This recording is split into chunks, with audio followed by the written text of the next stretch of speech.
Today's video is for any marketer who has had the term graphic design aggressively thrust into their ever-expanding lists of skills that they're supposed to have. Now, this new skill will excite some of you, and some of you it will absolutely terrify. But my goal today is to take you through some of the basics in graphic design that's going to allow you to move from simply being able to edit templates you find on Canva to creating something incredible from scratch, all on your own. And we'll be doing this by going through some design principles. These are the rules, tips, tricks that lie behind the scene that actually help you understand what makes a design work in the first place. And once you understand all of this, you can take yourself out, go get promoted, go get a load of money, take over the world, or whatever it is you're planning on doing. Let's do it. Now, I've spent the last 16 years or so designing logos, visual identities, brochures, websites, illustrations, packaging, essentially all of the stuff that I'm showing you right now. But this is all the sexy stuff, all the stuff that you are happy to put in a portfolio and show yourself off. But the vast majority of work that I do, and likely you will be doing too, will be the boring stuff. The Facebook ads of this world, the About Us pages on a website, the flyer for a local window cleaner, which I've done as well. All the things that aren't particularly sexy to show off, but they're just as important. And they're the things the vast majority of people will see. So it's just as important for them to do the heavy lifting and get the engagement as it is the sexy stuff that you want to show off. And in order to take these duller jobs that we have to do in the vast majority of our time and make them interesting and make them work, you need to learn some of the basics in graphic design principles. And that's what we'll be going through today. And I know it's exciting, but please, for the love of God, try and keep your clothes on as we go through these. Now, before we get started, I wanted to do this in an environment you're probably already familiar with, that is Canva.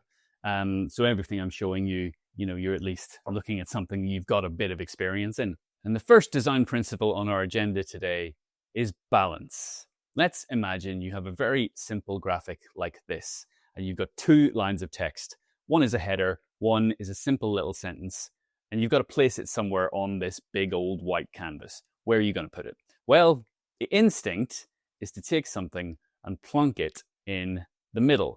That's kind of naturally what we tend to do. We put things in the middle. We could put it in the middle along the horizontal axis. You might even plonk it on along the middle in the vertical axis, and you've got something bang in the middle, and that just feels like the sort of natural thing to do. But the reason that feels natural is because it's balanced. You've got equal weight distribution. If you think of all of your pixels as little weights, there's equal weight distribution on this canvas. Everything on the left and the right-hand side has got equal amounts going on. Everything on the top of the bottom has got equal amounts going on. So it feels right. And this is where we tend to plonk things. And this is what balance is referring to. It's referring to the weight distribution in a design. Now, when we're just looking at text, there's one thing that can trip people up, and it's whether or not to center text. Because sometimes when you've only got a couple of lines and you've left aligned it doesn't quite feel right. You want that to be centered as well as where you've placed everything. So you'll grab it, you'll go up here, and you'll center it, and everything's lovely. But that doesn't always work, does it? Sometimes centered text looks daft. And the reason for that is typically the more you have, the less it works. I'm going to show you an example. If I turn this into another paragraph, all of a sudden it doesn't quite look as right, does it? And maybe that's because we've got the exact same amount of words going over things, but even if I change it to that, it doesn't quite work. There's a simple rule of thumb when it comes to centering text, which I will share with you now, that if you have any more than 2 or 3 lines, centering starts to look janky. It not only starts to look janky, it throws the reader off. Now, us in our Western society, we are used to reading from top to bottom, left to right. And when things are justified to the left, it helps us read with less friction. We get to the end of one line, we know immediately where the second line is going to start, and our eyes dart over immediately. When we center things, we have to do that little bit of extra work to figure out where the next line is starting. And when you're looking at 2 lines like this, that sounds daft. But the more lines you introduce, the more work it is. Now, that work only typically takes nanoseconds for you to figure it out. But it's a tiny little bit of friction you're putting in between what you've created and what the reader is experiencing. And everything you can do to reduce that friction, you should do. So the rule is, if you have a sentence that falls over 2 or 3 lines, stick to justifying it left or justifying it right, whatever the scenario is. Let's stick with left for now. Stick to justifying it left, and you will remove the friction from the reader. It will also look neater. The more and more lines you have that are centered, everything just starts to look a little messy and janky, and it's all over the place. So stick to left when you have more than 3 lines of text. Otherwise, you can keep it centered like this, and it's not really too much of an issue. Now let's imagine we have a page like this. There's a lot more text on this one. And in our world, in the marketing world, typically we're asking someone to read something, right? No one's sitting in their downtime going, oh, I'd love to pull up that website tonight and read it. Or where's that brochure about private health insurance I got the other day? I'd really love to sit and just go through that of an evening. No one's thinking that. Typically, the stuff we've put together, we're putting together and asking people to read it. So again, we want to put as less friction as possible in front of us and the reader. And again, a good rule of thumb when it comes to this kind of thing is if your text is taking up more than 50% of the real estate of something you're putting together, then you want to mess about with it a little bit so it doesn't look so imposing and the person doesn't think, God, I've got to read all of this. So when dealing with this amount of text, you've got a couple of options. You can reduce the amount of text and spread it across 2 different pages, or you can split it up like this. Now there's the same amount of text here, exactly the same amount, but I've split it between 2 halves of the page, therefore creating balance. I've split the image up into 2, so there's equal weight distribution in images and there's equal weight distribution in text. It looks less imposing when we separate it into 2 separate columns as opposed to 1 solid block of text. Another way of doing this is something called asymmetrical balance, where you've still got the same amount going on both sides, but we've just messed about with the placement of it. So an image is on the top left and the bottom right, and we've jiggery-pokeried the text to similarly fit, but there's still balance on either side. I'm going to show you some examples now when it comes to some advertising. Now this is the perfect scenario if when you're dealing with a tiny little bit of copy and an image. This is the perfect scenario, but it doesn't happen very often.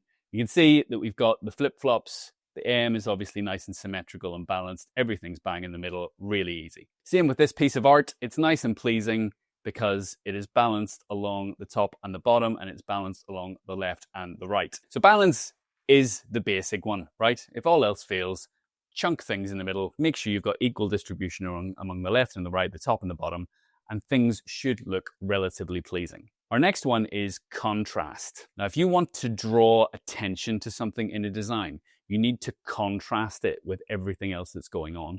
There's a few different ways of doing that. You can do it with color, you can do it with size, you can do it with shape. We'll start with color. Now, I've got this box in the middle of this image, and I want it to contrast with the background, so I've just given it a very contrasting color. Now, if you don't know a fat lot about color theory, then sometimes it can be a little bit tricky to figure out how to use color or what will actually contrast well enough. And there's a couple of little tricks I'm going to show you that will help you figure that out. Now, this is a page from Netflix's brand guidelines, which are available online. You'll see that as it goes from white to black, there's a series of ticks in amongst all of these different shades between white and black. Some of them are absolutely fine because the contrast works. When we get into this gray zone, things get a little bit murky and we get the red cross. And then when we get to darker grays and blacks, contrast is again acceptable. This is showing people what colors are acceptable to use with the red of their logo. You'll see these little contrast ratios here. So the contrast between the white and their red is 4.81, and that's acceptable. And then down here, it's 4.4.1. Now that will mean nothing to you right now, but I'm going to show you a way of working that out in a second, because everybody looking at your website will have various different levels of visual ability. So not everybody will be able to see that red against the gray in the middle as well as you might be able to now. It might just be an absolute blur to them, which is why this falls into the sort of accessibility of design. Netflix is an easy one because there's only a couple of colors there, right? There's a red against a white or a black. If you look at a brand called like Duolingo, their color palette is vast. It covers all of their characters, a whole myriad of different colors. So you've got a lot to work with here. You might be working with a brand that has a vast color palette. And just because all of the colors are available doesn't mean they should all be used together. For example, this tongue pink, if I was to place text with that tongue pink above that yellow, it wouldn't work. So it's really about knowing that, yes, I have all of these colors to play with, but when can I use one with another to get the most contrast in between? And that's when websites like this come into play. Web AIM, so the AIM stands for accessibility in mind. This is when you can check your contrast to make sure that it is going to be visible to people, not only with visual impairments, but that the contrast is actually contrasting enough to draw the right attention to things. So this is the part of the site you need to worry about. You'll see here we have a foreground color and we have a background color. You can add your own hex values in here to check your contrast ratio here. This is going back to what that contrast ratio was on the Netflix website. Whatever is on your background, you will put that color in here. Whatever text or image you're putting in the foreground, wherever color that has, you put it in there. Directly below that, it will show you whether it's a pass or whether it's a fail. Whether it's a pass for normal text, larger text, or graphical objects. If I go and make this blue lighter, you'll see the contrast ratio number starts to drop. And suddenly, normal text fails when we're this light a blue. Large text is sort of there. Then it fails the lighter we get. When we enter this area of blue, then everything is a fail. So the contrast between a blue and a white can't be lower than like a 4.9, really? Maybe a 5. No, a 7.5. So this works differently for different colors, right? Your contrast ratio number will change, but this is a really useful tool for checking whether you have enough contrast, not only to draw attention to something, but make sure that your site is accessible to people with visual impairments. So very useful. Another really useful tool is this one, HuMint. You can put your hex codes up here and it will then mock them up on various different things for you. So if you put all of your hex codes in these colors, it will show you what they look like on web pages, on some illustrations. You can choose a load of these here and it will just apply them to you and you can see what works and what doesn't. Can be very handy. Okay, so that covers color, right? When you want to draw attention to something, sometimes you just need to apply a vastly contrasting color to it than everything else on the page, and that will draw color. That will draw attention to it. We can also contrast in size. So if I want to draw attention to this square on the left-hand side, I'll simply make it bigger than the one on the right. Suddenly, it's more dominant, it's commanding more attention. And I can contrast in shape. If I want to draw attention to this little shape in the middle, I will make it different to everything else around it, or I can make it a different color. Some examples of contrasting images, like this one, these all look like they're books. They're all gray. They're all leaning towards the left, except for this one right here that is leaning towards the right and it's red. It's contrasting to everything else, so it's drawing our attention. This poster for Maze Runner is drawing attention bang in the middle because that illustration is contrasted by very bright, warm yellows and oranges as opposed to the black that's surrounding it. So it's contrasting, immediately drawing our attention. Okay, number 3, let's move on to hierarchy. You will no doubt have seen an image like this on the internet at some point. This is one of those widely shared images. It simply says, you will read this first, and then you'll probably read this immediately afterwards, and you'll most likely leave this for last. There's only 3 lines of text here, so we can actually have a lot of control over how we guide the viewer's eye in this instance, and it's simply done with 2 tricks here, and it's size and the weight of the text. So the one you're going to read first is the largest and the boldest text. The next one down is the second largest, the second boldest, and the last one is the thinnest and the smallest. Even though this line appears directly after the word first, you will go to this one next, because our brains are wired to figure this stuff out so quickly we don't even think about it. We go for what looks like it's more important, and size does dictate that to a certain extent. So this works when you've got 3, maybe 4 different lines of text. You can play about with sizing and really control where people read things and in what order. I'll show you a good example of this with the poster for the movie The Green Knight. Now, what we want to do naturally is put the thing that we want to get the attention to first at the top, and then its accompanying text would be below it. But that's not what's happened here. There's only 2 things to get your attention here: the title of the film, and then this little sort of subtext that's sort of breaking down what it's about. Because there's only 2 things to draw your attention here, we can play about with the order. So the green key is much larger than the rest of the text, so we will immediately go to it. So it dictates where you can place things. When you've only got 2 or 3 things to grab attention, you can play about with the order of them on the page. That rule, however, falls to absolute pieces the more information that you have. So a graphic like this by 99 Designs has a load going on, right? You've got a title, an accompanying paragraph, then a stat with a graphic beside it, then 4 other stats below that. When you've got this much going on, you need to be very, very linear in how you lay things out, or else it just starts to become confusing. Similarly to what we talked about in centering text, the more things there are, the more linear you have to approach the design so as not to confuse people. But the less elements you have, the more you can play about with them. If I was to take the title of this one, make it larger, put it at the bottom, then make this paragraph a little bit larger than it is, but place it in the middle, and then move that graphic 1 in 5 up to the top, it becomes way, way too confusing. You're trying to be too clever. It's pointless. This graphic is about getting information across to someone, not about being clever. You just treat it as a nice basic rule and put everything in the order that it should be. Top to bottom, left to right. Keep it simple. But when you've got a few elements, you can play about with the size and the placement to get people's eyes moving in a direction that works for you. Number 4 is repetition. Now, you might be an in-house marketer in a small little company and you don't have a lot of assets to play with. Not all of us work in a company like Burger King, whose brand guidelines are vast and they have hundreds and hundreds of brand assets to play with, and there's tons of things you can do. You might have very, very little to work with, and it's in that scenario when repetition becomes your friend. If I said to you, for example, I want you to create a poster, but the only asset I've got for you is the letter A. I want you to create a full A4 poster, and I'm only giving you 1 letter to do anything with. In that scenario, you might be inclined to fill your pants and think, well, what am I going to do with that? But here's an example of a poster that only contains the letter A. They've done something interesting with it purely by repetition. If I wanted to create a cool poster about lemons, but I only had 1 image of a lemon, I could just replicate it again and again and again, and suddenly it's a bit more of an interesting image.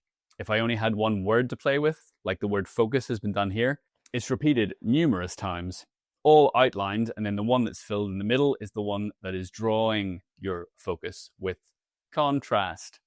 So a nice bit of repetition and contrast in there. I'm going to show you everything we've just talked about in a very, very simple example. Let's imagine you are about to launch a new service called Circle. And your client or boss comes up to you and says, right, I want you to put out a little teaser post about our new Circle thing. We don't want to tell anybody about it, but we just want them to know it's coming.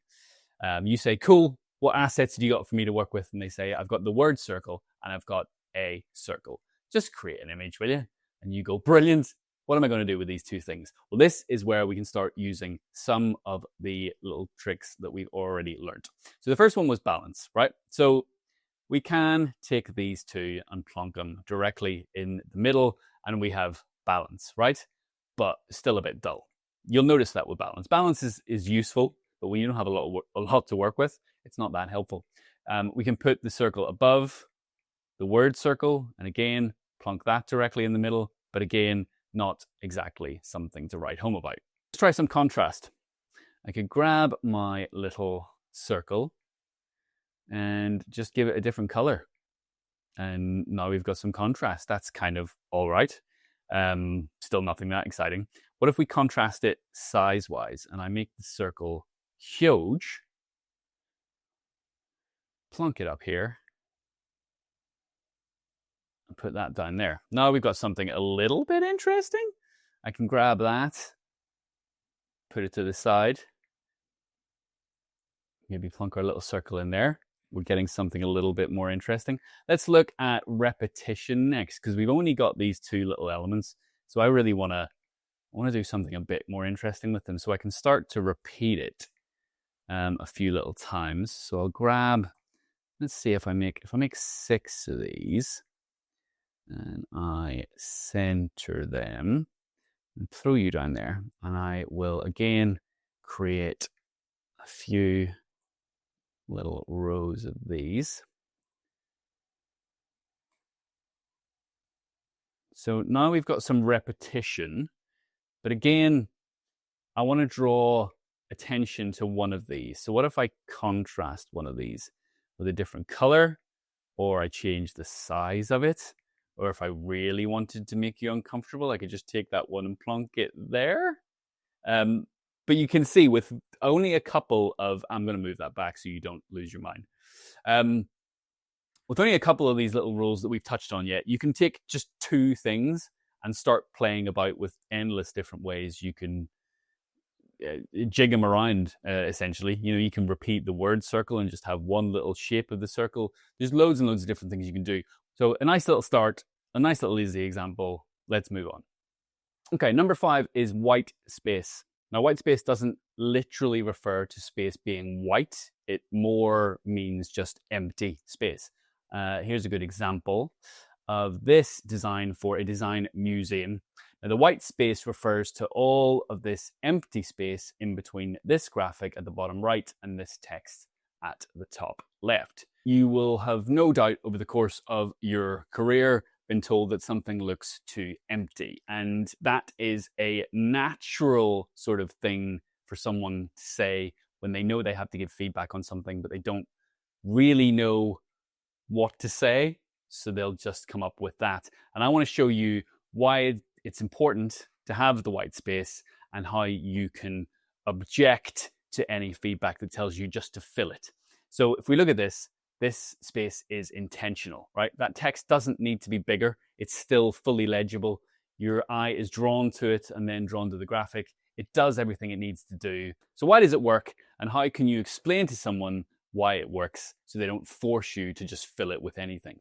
And let's look at a couple of different variations of this poster. We could make that graphic a lot larger, which still works, but now starts to look a little bit clunky. We can make the text larger, but again, looks a little amateurish. This does exactly what it needs to do. It draws the eye to the top left to read what the poster is trying to tell us, and then it draws you to the bottom right where you can see that graphic. It does everything it needs to do. It's intentional, it's clean, it's refined, it's a good poster. Now here's another example of an ad that uses a lot of white space. I've referred to this in a previous video. Now, it's an ad for a copywriter. The copy simply says, hungry copywriter wanted, and there's a picture of a chewed pen lid, right? Incredibly effective ad, does the job incredibly well, but it needs the space around it. Now, this ad is designed to attract good copywriters, and any good copywriter worth their salt will be impressed by an ad that says everything it needs to within 3 words. So this is designed to attract a copywriter, and it does it with great copywriting, right? Which is fantastic. Now, for this line to look fully confident, it needs to be small. It's doing so much work that the bigger it is, it almost loses the impact of the amount of work that it's doing. The smaller it is, it's more impressive that it's small, it's 3 words, and it's impactful. And there's one little image. And the fact that it's got so much space around it gives it more gravitas, because it's an impressive line of copy, and it's not having to force that on you by taking up a lot of space. It's doing it by being small, which makes it more impressive. If you look at this ad, the first sign of lung cancer, and there is a small picture of a cigarette butt.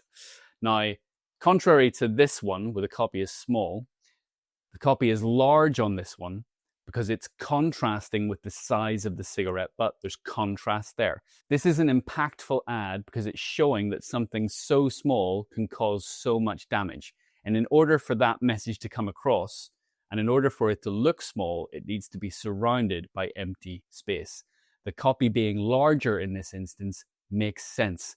The contrast between the two makes the cigarette butt look smaller, which makes the damage that it does more impressive, more impactful. Impressive is probably the wrong word. You know what I mean. And then this old ad, which you no doubt will have seen before for the Volkswagen, think small, and it's small. And to emphasize how small it is, it's surrounded by a load of space.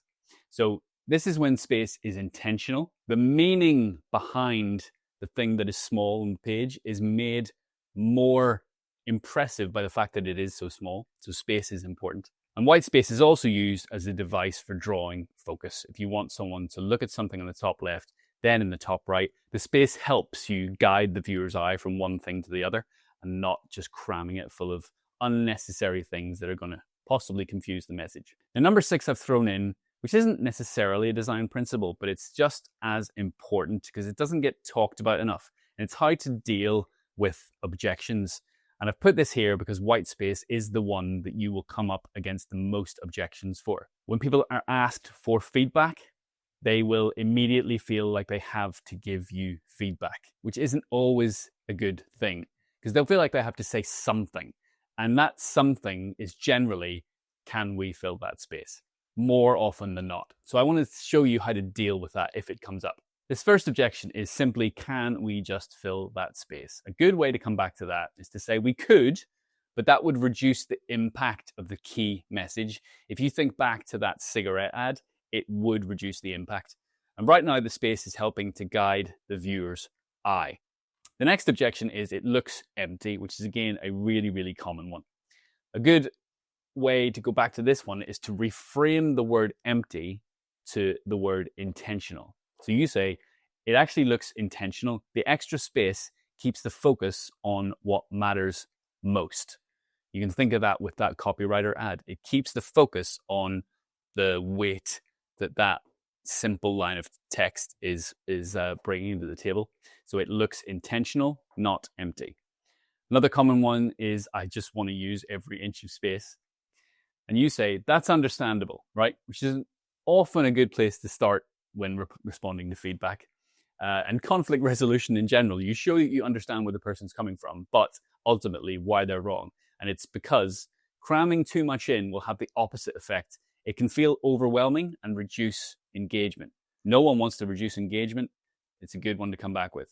And then another really common one, can we just make everything bigger? Increasing everything at once actually makes things harder to read. White space ensures the right things get the right attention.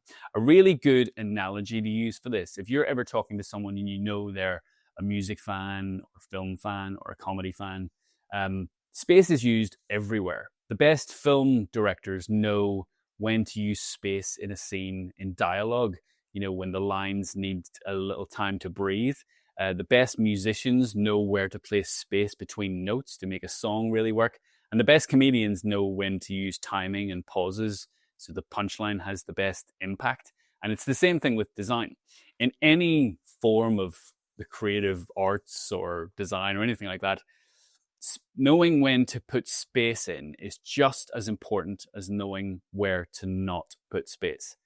And it's exactly the same when dealing with these sort of objections. You can use that as an analogy. It's a good analogy to use to help someone understand it. So a well-written song isn't just about the notes, it's about the space between them, and it's exactly the same when it comes to design. But if you're ever in a situation where you're just losing all patience, you can always respond with, what the hell have you employed me for, you absolute weapon? That one's not as successful as a comeback, so probably wouldn't recommend actually using that one. Number 7 is alignment. Alignment is the design principle that turns a bunch of messy nonsense boxes into nice, neat order and alignment, obviously. Now let's go back at looking at a simple example where we've got big text, a little paragraph, and then what would be an image. Now, if you're in Canva, you may have noticed these little rulers along the top and the bottom. If you can't see them, go up to File, Settings, and Show Rulers and Guides. If you go along to one of these rulers and you click and drag out, it will give you a little guide. That little guide you can snap into position, and then you can align everything to the guide. Nice and simple. You'll have also possibly noticed when you move things around in Canva, you'll see this little purple bounding box appear on the interior sometimes.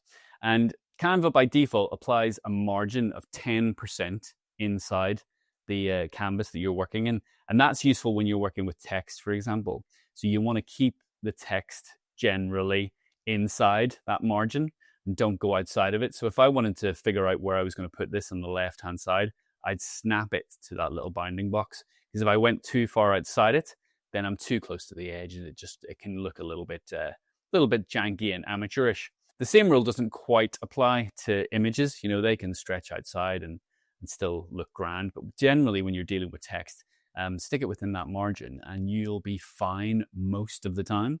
I'll show you another example. I mean, obviously that works on when you're justifying things as well. If you look at this document, there's loads of text going on here. And if I pull out my guides, you'll notice that this bunch of text is aligned to that grid line. This along the bottom left is aligned to that grid line. And this is aligned to that grid line. So you've got a lot going on here. They're all aligned slightly differently, but there's still a lot of elements that are aligned to the same line. And that instinctively tells you that all of these things are meant to be understood together. They're a group. So all of this that's aligned to that single line should be read together and understood as a group. Same with everything down here in the bottom left, and same with everything here on the bottom right. It's a useful way of aligning things. So if you've got a lot of information to fit into one single page, and you don't exactly know how to set it out, all of this stuff that here, you've got the title as the largest bit of text there. The next largest is this one, so it's going to draw your attention next. So it's the second most important text on the page, but it's all got to be understood together. You just align it all together along one of those grid lines. And then when you've got loads and loads of more information, you get grid-ageddon coming along. But if you do ever want some help creating grids, Canva has a whole series of example grids that you can play with. I think if you go into Elements, and it's down here, there it is there, grids. You can grab a whole load of these and plonk them into your canvas. So you can plonk one of those grids into one of your blank pages, and maybe say you've got 2 images to fit onto a page. You can stick one in there, and then use the others to apply your text to. It can be a little useful tool if you're sitting looking at a blank page and you've no idea where to place things. You can start with something like this and just kind of see where you go from there. Number 8 is emphasis. This is where I'm going to show you a little thing called the rule of thirds. You may have come into contact with this before. You may have heard about it in photography and painting, but we can use it in design. And it's when you want to draw specific emphasis to a certain thing on a page, you're not sure where to plonk it. Let's look at this image of the Radio City Tower. Now, at the minute, I've just plonked that bang in the middle, right? Which can work in certain scenarios if you're thinking of the balance thing. Balance is one of the most basic rules. Generally, you want to do something a little bit more interesting, a little bit more dynamic, but how can I decide where exactly I want to plonk this? This is where I would use the rule of thirds. So we split our canvas into 3s. So for example, at the minute now, I've just got a 1000 pixel by 1000 pixel canvas here, and I've split it into thirds. So a grid of 3 up and down. And then where each one of these grid lines intersects, there's a little dot there, and that becomes your focal point. We're wired to like everything in groups of 3s, and it works when you're looking at images as well. So if I plonk the central point of that tower, or where I want to draw attention to, in the middle of one of those intersecting thirds, suddenly everything looks nice and neat, and it draws my focus into it in an interesting way. So if I go to this next one, and I've just put some words about radio or something in there, it helps me create a focal point in the image rather than just plonking it arbitrarily somewhere along the canvas. I'll do a similar thing here with this model. So at the minute she's plonked right into the middle, and that's fine, but it's not that interesting. If I wanted to draw attention to her eye, I can put her right here, and that is in one of those intersecting thirds. And now my attention is being drawn to her eye. If we were advertising lipstick, for example, and I actually wanted the audience to be drawn into her lips, I would do something like that. And now that's in this, if I bring up that grid again, that's in the same intersecting third that Radio City image is in. And you can see, just by placing her there, my focus is drawn towards her lips, not her eye, like it was previously, because I've put it in that third. I've done a similar thing here with this skier, and then I've done a similar thing here with this bird. A little bit of text on the top there, and the bird's eye is bang in that intersecting third. So that can be a useful way of deciding where to place an image based on where you want the audience to view, where you want their focus to be drawn. Rule of thirds, nice, interesting one. All right, now number 9 is proportions. And I'm going to ask for your forgiveness before I bring this up, because I'm going to bring up a very annoying term. And it's the golden ratio, right? I'm so sorry. You'll have heard this batted about by a lot of people who claim to use it. Not many people use this for a lot of things, but it's the pleasing proportions found in nature. If you Google it, you'll see a load of things about it. You'll see a lot of people have created videos about it. All very interesting, all very lovely, blah, blah, blah. But I'm using it here to give you a simple rule to stick to when it comes to text. And there's a formula when it comes to the golden ratio, and it's 1.618. All I want you to remember is 1.6, right? And if you ever forget that number, just Google the golden ratio. You'll see that number, and remember just the 1.6, right? I'm not going to go into it anymore because I can feel people dying on the inside. But here's what I'm telling you. If you ever have a few bits of text on a page and you're not sure how to size them differently to one another, then 1.6 is a nice rule to stick to keep things nice and simple for you. So let's say I'm starting with the smaller text in this image, this tiny little line at the bottom, and I've got it at font size 10. My next font, I'm going to multiply it by 1.6. That takes it to 16. And now I've got a nice little size difference between those two. Then my subheader here, I'll multiply it by 1.6 again, and I'll just round it up to the next highest number. And I'll do the same thing with my header. And it's a nice simple rule to stick to, just to decide what size differences to put into your text. Now, like with every rule that I've shown you today, they're there for the basics, they're there to be used, and they're also there in equal measures to be broken. So you can make headers absolutely feckin' huge if you want to, but it's there just to help you, as rather than, again, arbitrarily just choosing a load of sizes for text. This can be a nice way to differentiate the sizes and feel smart while you're doing it. And then finally, 10 is usability. Most of the time, you will be designing on a laptop or a desktop, a larger screen than what the viewer will ultimately end up viewing it on. Just keep this in mind. Obviously, most websites are viewed on mobile these days, and when you're designing something on a screen, it can be easy to forget that ultimately this is going to be viewed a lot smaller than what I'm seeing it right now.